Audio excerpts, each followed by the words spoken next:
ఈరోజు చనిపోయిన వంశీకృష్ణ యాదవ్ గారు ఈరోజు పరిచయం కాదు. ఇది 2009 నేను యువరాజ్యం అధ్యక్షులుగా ఉన్నప్పుడు ఆ రోజు నుంచి ఉత్తరాంధ్రలో చాలా బలమైన యంగ్ లీడర్, డైనమిక్ లీడర్. ఆ రోజు నాకు ఆయన ప్రత్యక్షంగా ఆయన చూశాను ఆ రోజున. సో యువరాజ్యంలో ఆయనకి ఆ రోజున ఆయన ఆహ్వానించడం జరిగింది. కోఇన్సిడెంటల్గా మళ్ళీ 2009 తర్వాత మళ్ళీ 2023లో ఎమ్మెల్సీ అభ్యర్థిగా ఉండి కూడా మనస్ఫూర్తిగా ఈ రోజున జనసేన పార్టీలోకి వారు వచ్చినందుకు మనస్ఫూర్తిగా శ్రీ చిన్నబోయిన వంశీకృష్ణ యాదవ్ గారిని మనస్ఫూర్తిగా ఆహ్వానిస్తున్నాను. వారితో పాటు పార్టీలోకి వచ్చిన మీ నలుగురికి కూడా ప్రత్యేకించి నా హృదయపూర్వక ఆహ్వానం పలుకుతూ ఉన్నాను.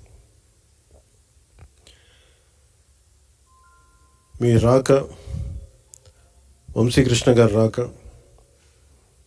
ఉత్తరాంధ్రకి నేను 2009 నుంచి వీరిని చూస్తూ ఉన్నాను. చాలామంది ఆ రోజుల్లో, ఇంక్లూడింగ్ తెలంగాణలో కూడా చాలామంది యువరాజ్యంలో ఉన్న వ్యక్తులు చాలామంది కీలకమైన నాయకులు అయ్యారు ఈ రోజున, అటు తెలంగాణలోనూ ఇటు ఆంధ్రాలో. సో ఆ కోవకు చెందిన శ్రీ వంశీకృష్ణ యాదవ్ గారు మనస్ఫూర్తిగా మళ్ళీ ఇంకొకసారి రావటం, ఇందాక ఆయన అన్నట్టుగా తిరిగి సొంత ఇంటికి నేను వచ్చినట్టుగా ఉందంటే మనస్ఫూర్తిగా నేను అదే దృష్టితో చూస్తూ ఉన్నాను. ఇది అలాగే ఆయన వచ్చిన విధానం నాకు చాలా నచ్చింది. ఏ సమస్యల మీద ఇవన్నీ ప్రస్తావించకుండా భావజాలం ఇది మరింతగా ఆకట్టుకుంది. ఆయన పార్టీలోకి రాకముందు చర్చల మీద నేను అర్థం చేసుకుంది. వైఎస్ఆర్సీపీ పాలన గురించి, వీటి గురించి ఏమి కాకుండా నేను ప్రత్యేకించి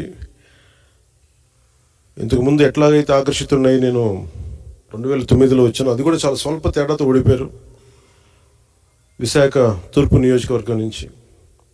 2014 కూడా అదే పరిస్థితి.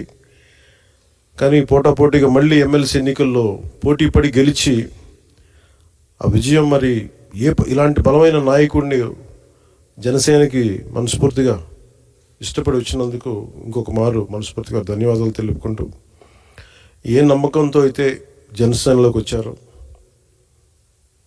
మీకు మనస్ఫూర్తిగా నేను వ్యక్తిగతంగా, పార్టీ పరంగా భరోసా ఇస్తున్నాను. మీకు అండగా ఉంటాం. మీతో పాటు వచ్చిన మీ అందరికీ కూడా, ఈ రోజున కండువాలించిన ప్రతి ఒక్కరు కూడా పేరు పేరున, మీరు ఒకళ్ళు ఇద్దరు నాకు ఖచ్చితంగా యువరాజ్యంలో చేశారని అనుకుంటా ఉన్నాను. మీరు చేశారు, దుర్గాప్రసాద్ గారు. సో మీ అందరికీ మరోమారు మనస్ఫూర్తిగా స్వాగతం పలుకుతూ, నేను చూస్తుంది మీకు ఆయనతో పాటు గత దశాబ్దన్నర కాలంగా ఉన్నారు కాబట్టి ఆయనకి ప్రత్యేకించి మీకు చెప్తున్నాను. ఇది ఆయన్ని నేను ఒక నియోజకవర్గం దృష్టితో చూడట్లేదు. అలాంటి బలమైన వ్యక్తులు రాష్ట్రానికి చాలా అవసరం.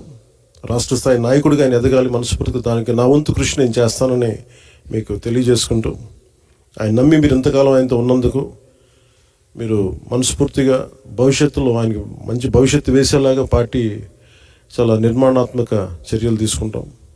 చాలా బలంగా ఆయనకి అండగా ఉంటాం తెలియజేసుకుంటాం.